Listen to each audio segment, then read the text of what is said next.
পর্যাপ্ত প্রোটিন না পেলে চুল এরকম খড়খড়ে রুক্ষ ঝাড়ুর মতন হয়ে যায়। যদি আপনি এরকম খড়খড়ে রুক্ষ ঝাড়ুর মতন চুলকে সুন্দর সিল্কি বানাতে চান, চকচকে বানাতে চান, সেটাও আবার কোনো রকম কেমিক্যাল সাপ্লাই না করে এবং খুব সস্তা, তাহলে কিন্তু আজকের রেমেডিটা একদম আপনার জন্য। হেয়ার মাস্ক বানানোর জন্য প্রথমে আমি নিয়ে নিয়েছি টক দই।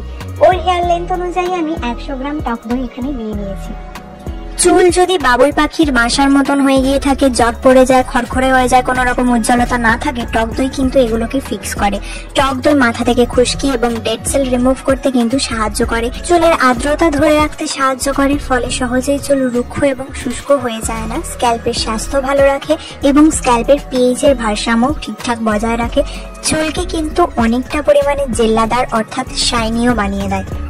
এই হেয়ার মাস্কটা ইউজ করলে শুধুমাত্র যে আপনার চুল সফট সিল্কি শাইনি হয়ে যাবে এমনটা নয়, কিন্তু চুলের গোড়ায় পৌঁছাবে পর্যাপ্ত পরিমাণে পুষ্টি, যার জন্য চুলের ফলিকলগুলো একদম শক্ত হয়ে যাবে এবং চুল ওঠার সমস্যাও অনেকটা কমে যাবে।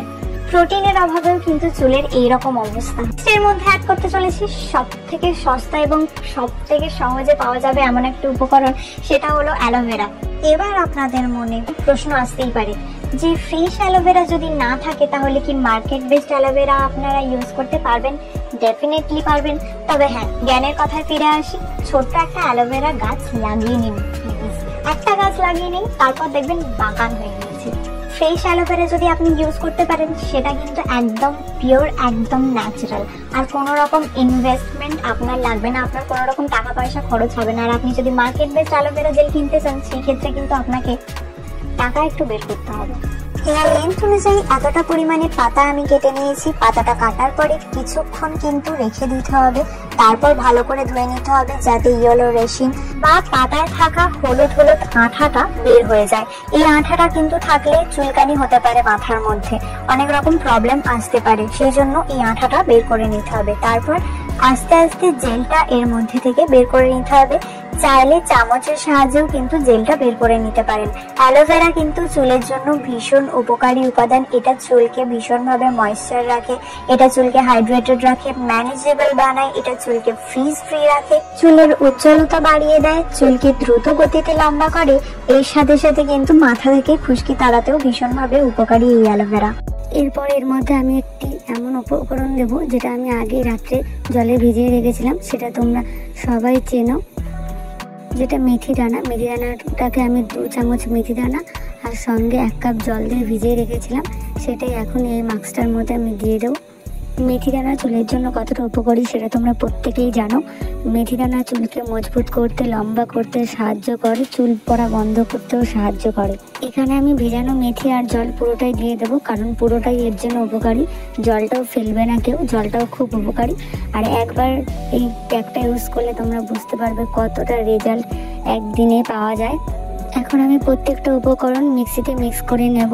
মিক্সিতে মিক্স করার পর এর মধ্যে কিন্তু আরেকটি দুর্দান্ত উপকরণ মেশানো হবে, যেটা চুলের জন্য খুব উপকারী, সব চুলের জন্যই। আমার চ্যানেলে কিন্তু তোমরা অনেক রকম হেয়ার টিপস, স্কিন কেয়ার দেখতে পারবে, আর যে হেয়ার ভিডিওগুলো আছে হেয়ার রিলেটেড খুব সুন্দর, একবার ইউজ করলেই তোমরা রেজাল্ট পাবে, কথা দিচ্ছি। প্রত্যেকে একবার আমার চ্যানেলে গিয়ে সব ভিডিও একটু দেখে আসতে পারো, আর সব কটা ভিডিও কিন্তু উপকারী। দেখো প্যাকটা কত সুন্দর তৈরি হয়েছে, একদম পাতলাও না ঘনও না, এটা চুলের জন্য খুবই উপকারী।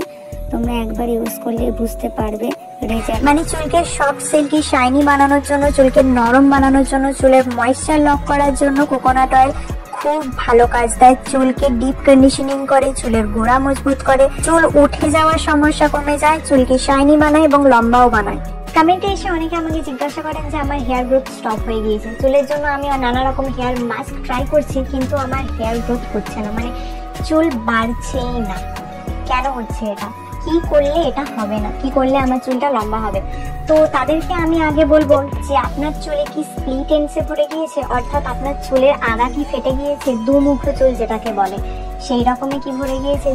যদি আপনার চুলে স্প্লিট এন্ডস দেখা দেয়, তাহলে আপনাকে আমি সাজেস্ট করব প্লিজ আপনি চুল কাটুন। খুব বেশি না, আমি বলছি না যে মানে চুল কেটে একদম ঘাড় পর্যন্ত করে দিন, মানে যতটা আপনার স্প্লিট এন্ডস আছে স্প্লিট এন্ডসগুলো দেখে দেখে পার্টিকুলারলি ছেঁটে দেওয়ার ব্যবস্থা করুন।